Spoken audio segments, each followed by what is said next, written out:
In a sense, this manga was made as a type of form of fan service for the fans. Now, I'm not talking like the perverted fan service that most people are familiar with. I'm talking about the good kind of fan service. You know, fan service that actually means something. You know, like when people actually do something nice for the fans. You know? And that's what reading this comic or manga was like.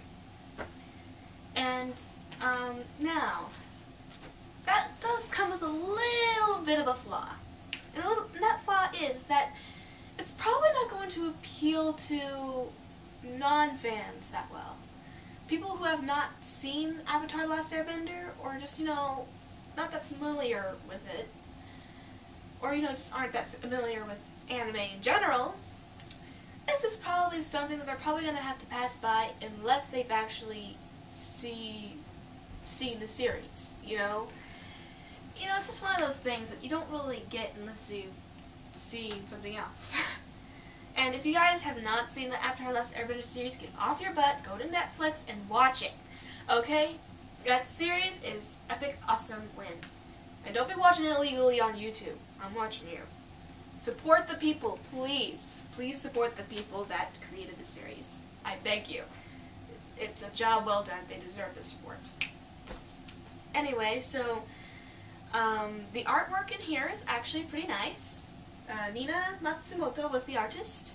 I don't know if I already said that or not.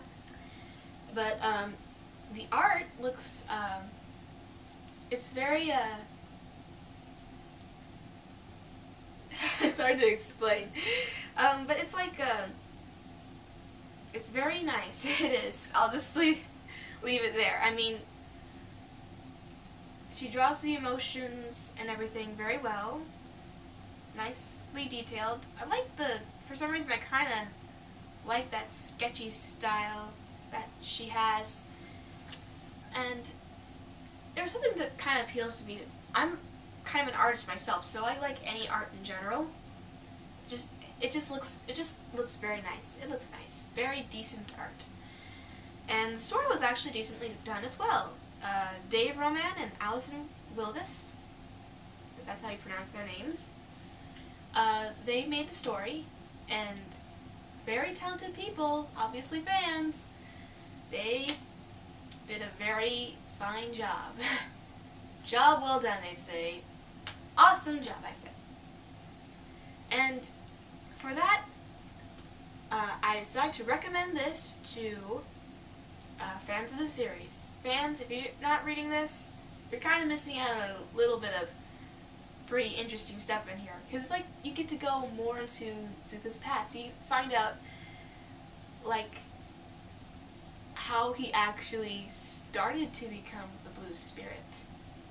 Which is pretty cool. And you'll get some pretty neat stuff. If you're a big fan of the character Zuko, this comic is for you. Definitely read this. Give 5. And so, with that in mind, I decided to rate this comic based on the audience. 3 stars if you have not read the series. 4 stars if you read the series and love it. 5 stars if you're a big fan of Zuko. And with that, I shall give the content card. And the content, you know, for people who are concerned, you know, hey, should I let my kids be reading this? The rating on the back is ages 10 and up. And I agree with it. I mean, there isn't anything bad in here at all, per se. If you can handle the series, this won't faze you too much. And people who have not seen the series, there is people, they can move fire around, alright? With their minds and hands and martial arts. There's martial arts, there's fires, explosions.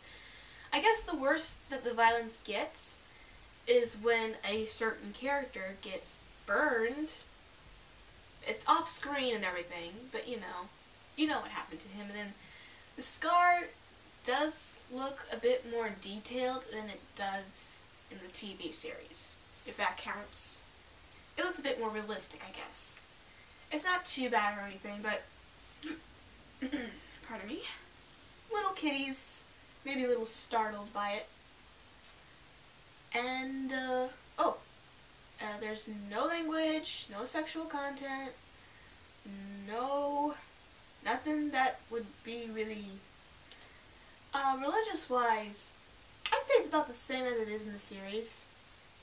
It's not really heavily gone into as much at all as it is in the TV series, but you know, there's some little Eastern religious influence in it, if that bothers anyone, and you kind of would have to be looking for it to find it. It's not as present in there as it is in the TV series. So, yeah. And closing thoughts,